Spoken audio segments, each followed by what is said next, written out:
So here today we're in the port of Cape Town, working with the South African government and all the authorities that are involved in the port. We've just opened our first project office in Cape Town, and we're going to pilot some of our tools here. Once this takes off, we will then cover all the different ports in the country. We have identified a gap when it comes to our surveyors.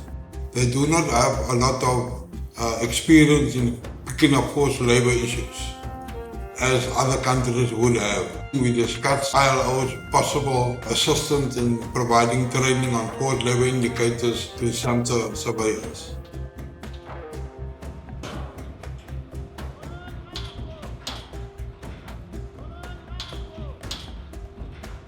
The objective of the 8.7 Accelerator Lab program is also to provide some innovative tools on how to do this. And today we're in the port to test those tools and see how we can refine it, how we can best support all those different authorities in their efforts to try to detect forced labor on board fishing vessels.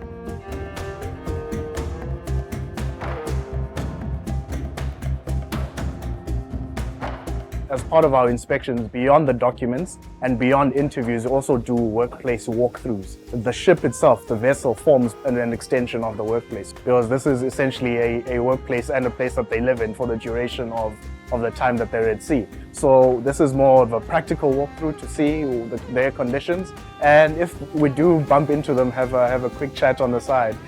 Just to see what it is that they experience, what they're going through, and if they want to know something, we obviously are at their disposal.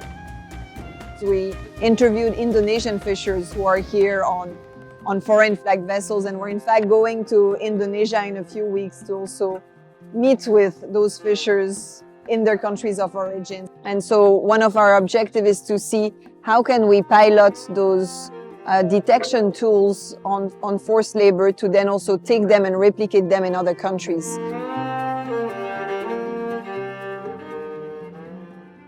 We had guided tours on quite a few vessels, and then we had the opportunity to go on a few of the foreign fishing vessels.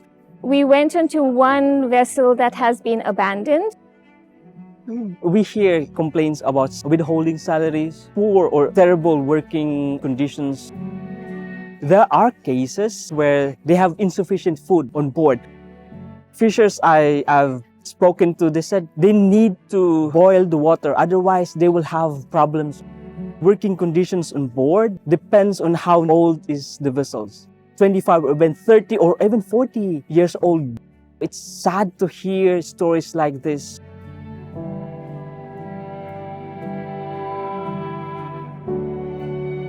What is frustrating is that in 2022, you still get these unscrupulous owners. After all these regulations, but you find them still treating people like slaves. To think of people working on that vessel in those conditions without the required safety equipment, it's like, what kind of a life are you leading? Imagine what it would look like if it was in the high seas. So what is happening out there? We need to have more inspections, joint inspections with Department of Labor and also with SAMHSA, also so that everybody is focusing on their mandates.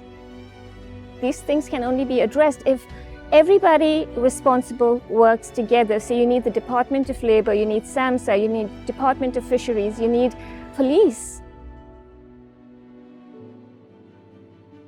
So we've been having a lot of discussions on how to improve labor inspection of fishing vessels and how to become more targeted, especially at how do we detect forced labor on board fishing vessels. The ILO has recognized Africa's role in implementing and sharing experiences with the rest of the world. We've had a few sessions now with government and with other organizations, and we can already see an integration happening, like Department of Labor is saying we really need to take an interest on the fishing vessels. We've had a large focus on joint operations in a lot of various sectors. Definitely those joint operations need to be conducted within the fishing sector as well. You know, with SAMHSA, with the Department of Forestry and Fisheries, with Transnet, with Home Affairs. We definitely have to go into the sector now with a more robust approach. There's a lot of work, and it's very clear that we need more manpower, and we need also to train more of our other surveyors to get into this space. So more capacity building, put more manpower in this work.